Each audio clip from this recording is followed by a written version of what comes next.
Welcome to J-Rod Concerts, the podcast live, and we are honored to have one of the best musical souls in Nashville, Bre Kennedy. So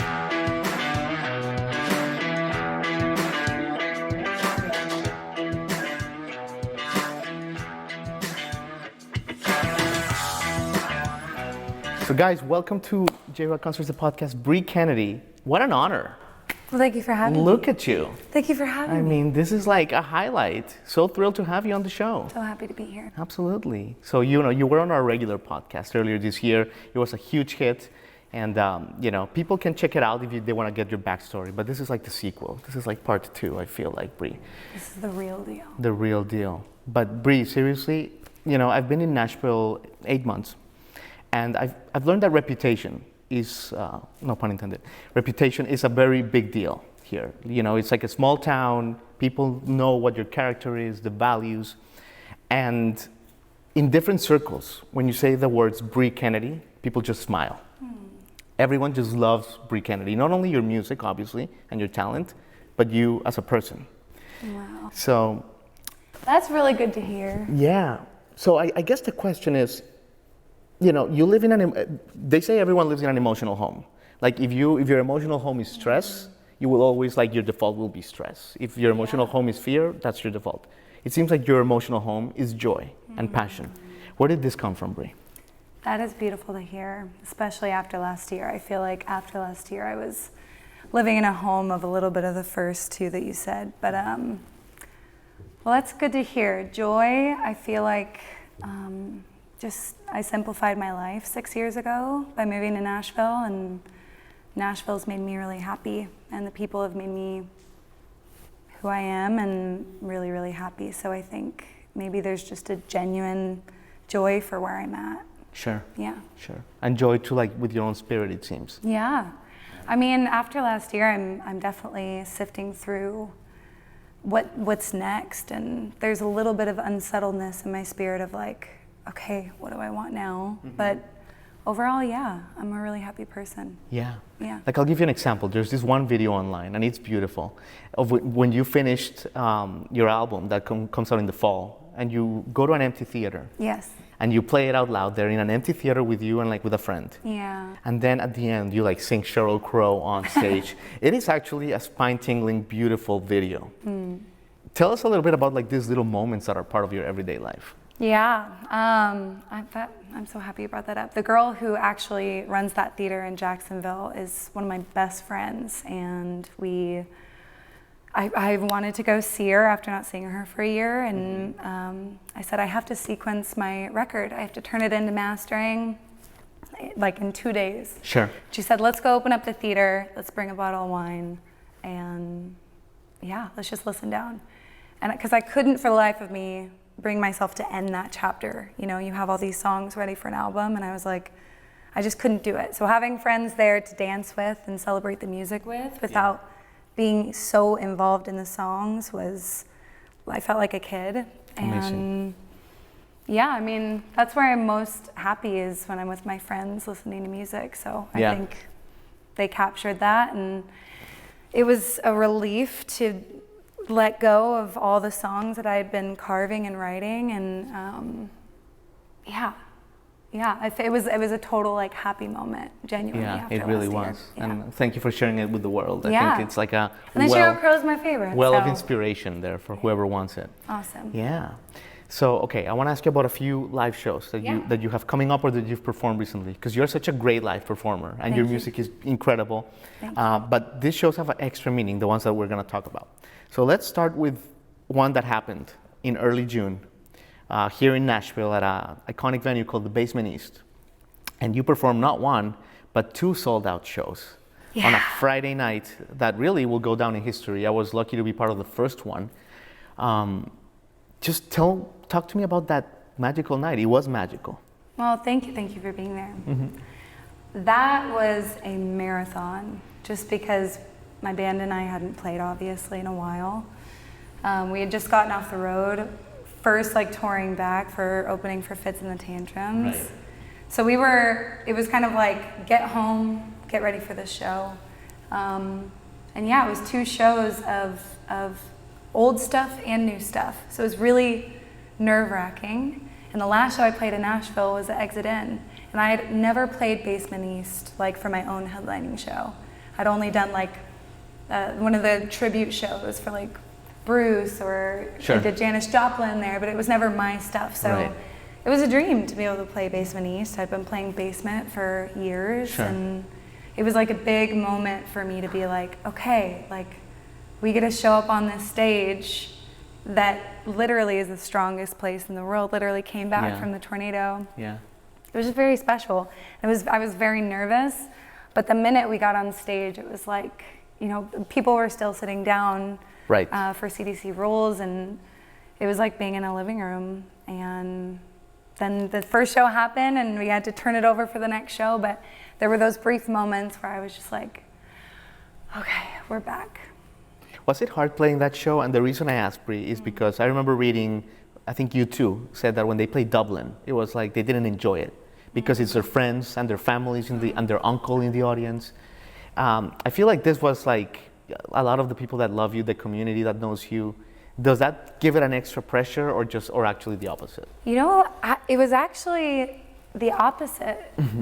I actually got off stage and I was telling my manager, I feel like none of my friends were here like it used to be, where, you know, at 5-Spot or Basement East, it's like mostly, you know, your friends and your people, and it was a lot of people I didn't know, and that's amazing. Yeah. It was, you know, I was at the merch table and would be talking to people that, like putting a face to people that I've never met before. Yeah. And so as much as I'm used to Nashville being this place where I can kind of get up on stage and practice my songs, Sure. and for my friends, and it's a big friend party, this wasn't that. And so that was actually a new feeling, and it was a little nerve-wracking to be like, I don't really notice a lot of faces in here. That's awesome. That's great. Yeah, it was a really, really beautiful You owned that page stage. turning. You did. We had a lot of fun. I mean, we walked out to Africa by Toto, and we also walked out to Friends in Low Places. Yeah. So we started the night off with a bang. Yeah, and it ended with a bang. I mean, I feel like you could have played for another 2 hours, that show. We would have loved to. It was amazing. Okay, so that was a great show in the past. Let's talk about an iconic one, a couple iconic ones in the future, but let's start with Bonnaroo. Yeah. Like, you're playing Bonnaroo Saturday night, dude, and I know. which is the same day that Tame Impala plays, that Lizzo plays, that who else? Oh my God, I'm blanking out. But it's like man, Incubus. Incubus, yes. Phoebe Bridgers plays Yeah. that Saturday night. I mean, it's like the day to be there. I cannot believe it. I mean, like, what are you thinking? We're like 50 days away. We're 50 days away from Bonnaroo. I think yesterday they posted that. So we're 49 days away. What's on your mind? I don't believe it's real, because we were supposed to play Bonnaroo before everything. We didn't know what day, but when it didn't happen, that was one of the festivals that had ended, and we were like, okay, like that marked, knowing Bonnaroo wasn't happening, marked COVID, like the pandemic, sitting in our house, quarantine, all that stuff for me, of like, okay, I don't know when I'm gonna be able to get on stage again. So knowing that like there's a set date and it's happening, it still hasn't hit me yet. Yeah. But I'm so excited. I mean, I'm gonna be crying my eyes out at Tame Impala. Yeah. That's all I'm just gonna sit there and be like, I can't believe I get to watch Kevin Parker. Yeah. And mostly it's gonna be like a big party. Yeah. For We're super everybody. excited to go see you. Thank you. Like honestly, more than anybody, we're like, okay, when we saw your name, we're like, yes. So That's cool. awesome. Yeah. Well, and then I'll come watch other shows with you guys. Cool, I'm cool. gonna be running around. Love it, love it. Okay, so that's one that's coming up. Another one, it's a lot of friends of our show, Maggie Rose and Dem Vibes. Yeah. So the Brooklyn Bowl is a venue that recently opened here in Nashville. Yeah. And Maggie Rose is like a Nashville institution. And her new album's coming out, and this is like her kickoff Nashville show. Mm-hmm. It's a big show. Yeah. A lot of people are gonna be here, and you're gonna open for her. Yeah. But I've also come to learn that you have a nice relationship with Dem Vibes and with Maggie and all that. Tell us a little bit about the show and the relationship you have with them. Yeah, well, Maggie's a dear friend. I'm a big fan of hers. I think she is a complete force on stage, one of the best voices out there, and when she asked me, it was awesome. I mean, she's like somebody who I look to as like, how do I have that stamina on stage? Yeah. I've never played at Brooklyn Bowl before, and I think it's going to be a nice introduction to kind of the newer venues in Nashville, and you know, I'm just honored to be singing with Maggie. I never have. It's going to be great. Yeah. Oh my God, I can't. Yeah. I can't. There's going to be a lot of Bre Kennedy music in the future, and for the world to hear. I feel like this is just the beginning. So I want to ask you about the new songs, but why don't we pause and we play a song? If that's all right with you, absolutely. that'll be great. Awesome. Yeah. What are you going to play for us? I'm going to play a song called Progress. It was my first single I released this year. Great song. Yeah. Cool.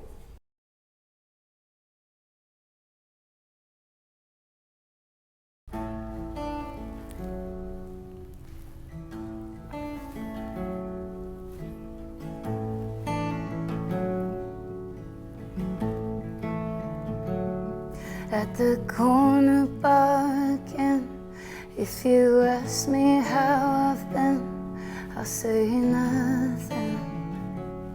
Feels like nothing. I've been trying to fill the days with a little more than space. At least that's something, even when it feels like nothing. I've been waiting on my plans to get the green light, 'cause right now it feels like crime without reason. Hard to believe in time when it's sleeping.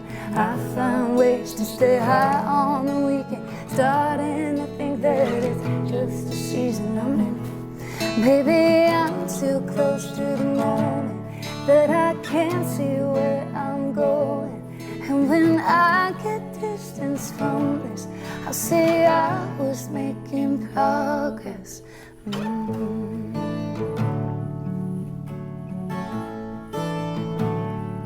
Wish I could point on a map the other side of where I'm at, to know I've moved on. Oh, I've been trying to move on. Ooh, 'cause I still feel like that person, trying to be a better version of myself. But I can't tell if it's working. Right now it feels like crime without reason. Hard to believe in time when it's sleeping. I find ways to stay high on the weekend, starting to think that it's just the season I'm in. Baby, I'm too close to the moment that I can't see where I'm going. And when I get distance from this, I see I was making progress. And I'll keep walking the line. Guess it's part of the process. Feels like I'm losing my mind. Tell me I'm making progress. And I'll keep walking the line. Guess it's part of the process. Feels like I'm losing my mind. Right now it feels like crime without reason. Hard to believe in time when it's sleeping. I find ways to stay high on the weekend, starting to think that it's just the season I'm in. Baby, I'm too close to the moment that I can't see where I'm going. And when I get distance from this, I'll see I was making progress. And I'll keep walking the line. Guess it's part of the process. Feels like I'm losing my mind. Tell me I'm making progress. Ooh.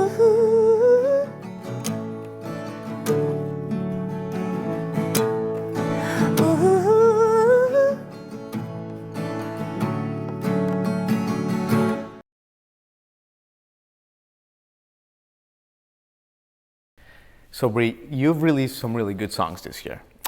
Introvert, one of them. Control, though, is super. Introvert's coming out by the time this airs. Very soon. Yes. It's gonna be out by the time this airs. So stream it. But Control, you talked about it at Basement East. This is the backstory, and I thought it was pretty fascinating. Yeah. It seems like it's a layer of growth, maybe, that you did in 2020. I'll take it. Yeah. Tell me a little bit about that, about Control and you. Yeah.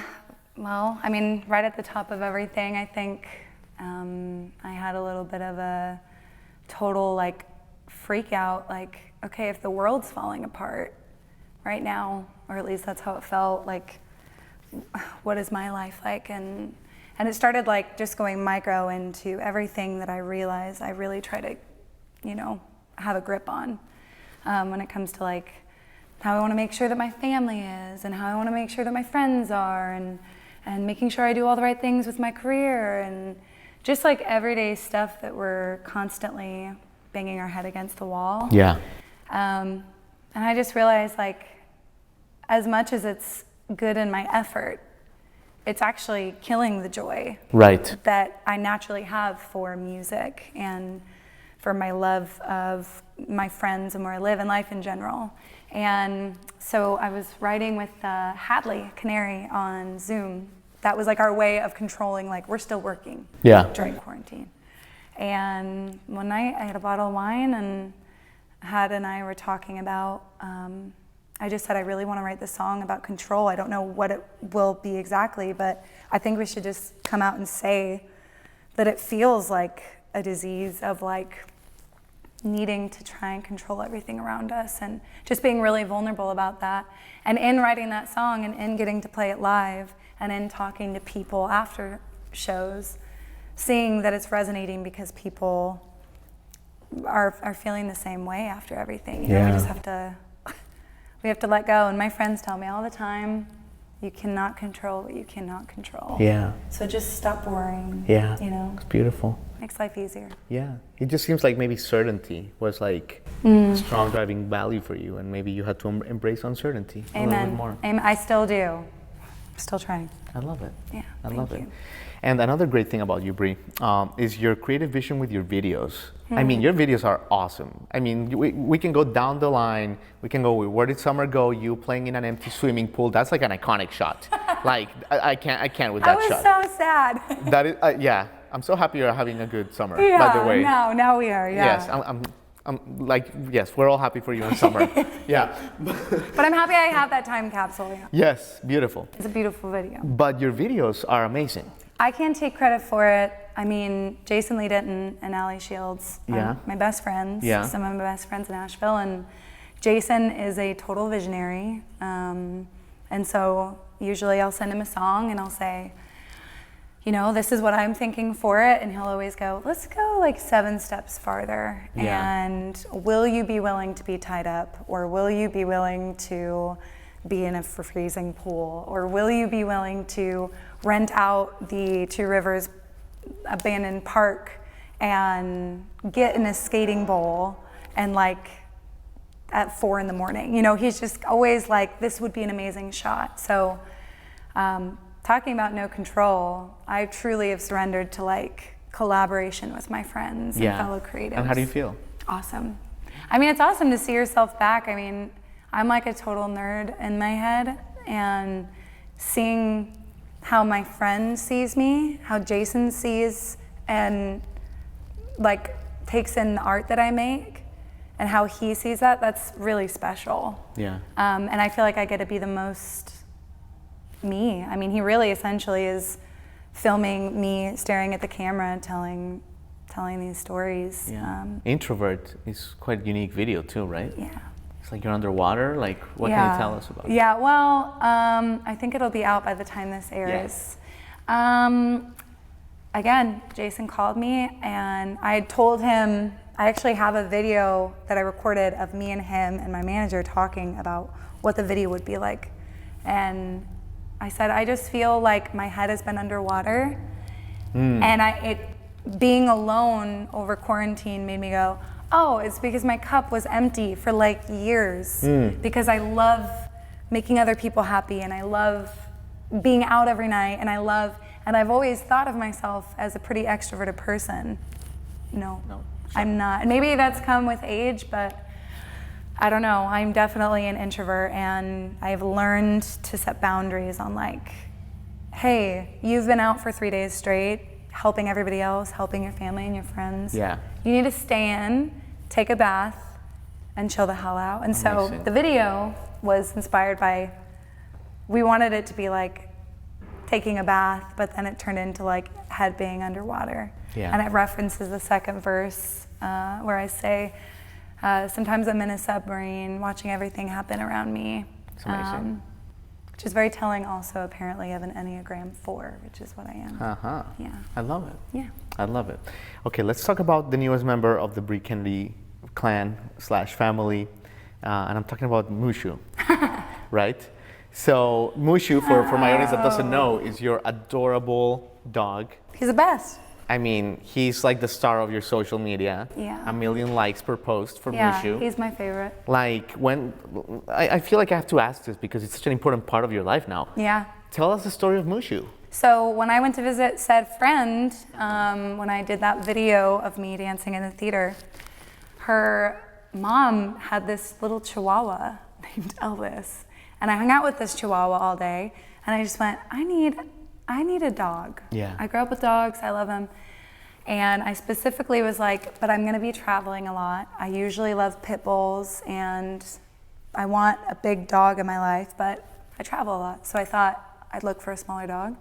And I came back and I had puppy on the brain, and I blacked out for like 2 weeks, and I just was like looking for a dog.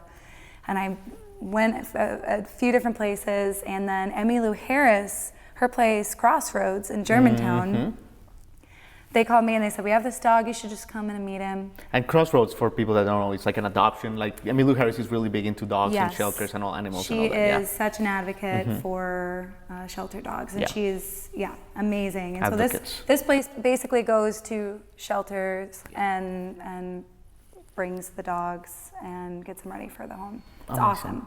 And so I took Mushu home, and he has calmed me down so much. I mean, being home all year, I just was like, I love being home when I can. So if I can just have a little friend. I love it. Yeah, we're still learning tricks. I love it. Yeah. Bre, this has been so enjoyable. You've been so good with your time. Thank Let's you. finish with your album. It's coming out in the fall. Yes. Exciting. Yes, very exciting. I mean, it's like it's gonna happen. It's gonna go out into the world. It's gonna be a huge hit. I know. People are gonna love it. All my babies. No, like I know I'm gonna manifest it. It's gonna be humongous. I'll do it with you. Yes, cool. But tell us a little bit about a bit about the cycle and the fall and your plans and like what do you envision yourself like doing in Christmas with the album, Thanksgiving, and all that. Well, I was gonna release it sooner in the year, but I love so many of the songs. There's 14 songs on the album. 14, good. And I really wanted to give each of them, for the most part, a spot, and so we're waiting. I'm happy you're doing that. Yeah. There's nothing worse when like song 9 is amazing and no one hears it. Yeah, I really genuinely, obviously to me it's probably the only person that it means the most to, but I'm like, man, I think this song really, like I love this, I want it to have a place in the world. So somewhere in October I'm going to be releasing the album, and after that I'm going to be touring a little bit through fall. Amazing. And even after the album's out, I'm going to still hold a spot for some of the songs. The best. Continue to release music videos and get ready for touring at the top of the year next year. Continue to kick ass. I love it. Yeah. Well, Bre Kennedy, you have said it all. Instagram at I am Bre Kennedy. Yes. BreKennedy.com. I am Bre Kennedy. I am BreKennedy.com. There you go. I think I'm doing that right. Thank you. Thanks so much for your time, Bre. Thank you. You're gonna take us away with a song? Yes. I'm gonna play one more. Awesome. We win. Hi, you guys. My name's Bre Kennedy, and this is my song, Control.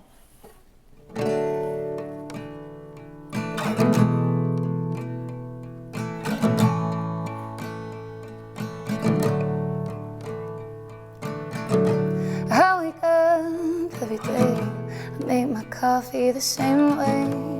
I'm a slave to the routine, 'cause I thought frozen grip makes me think I'll lose my shit, 'cause that's the way that God made me. I'm a short fuse, I'm a live wire. I don't want to, but I catch fire if I lose control. Tell me who the hell is gonna do it all if I don't. I can try to beat the system, but the world will never listen. And the more that I resist, the more I know I gotta let it go. Ooh, I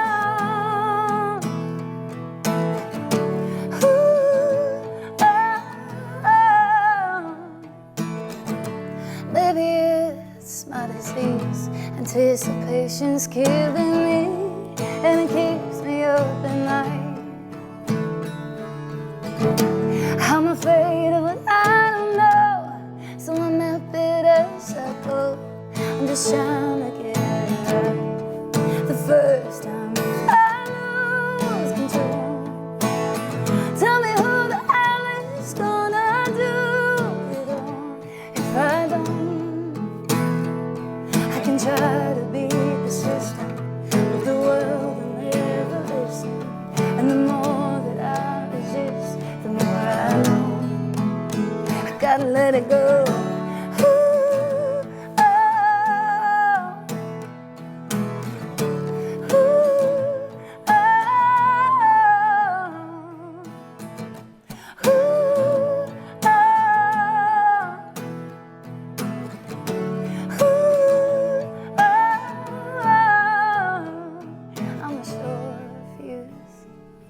I'm a live wire.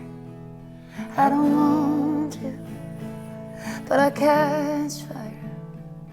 Need a band-aid for this wild mind. So one more drink will be just fine. If I lose control, tell me who the hell is gonna do it all if I don't. Try to beat the system, but the world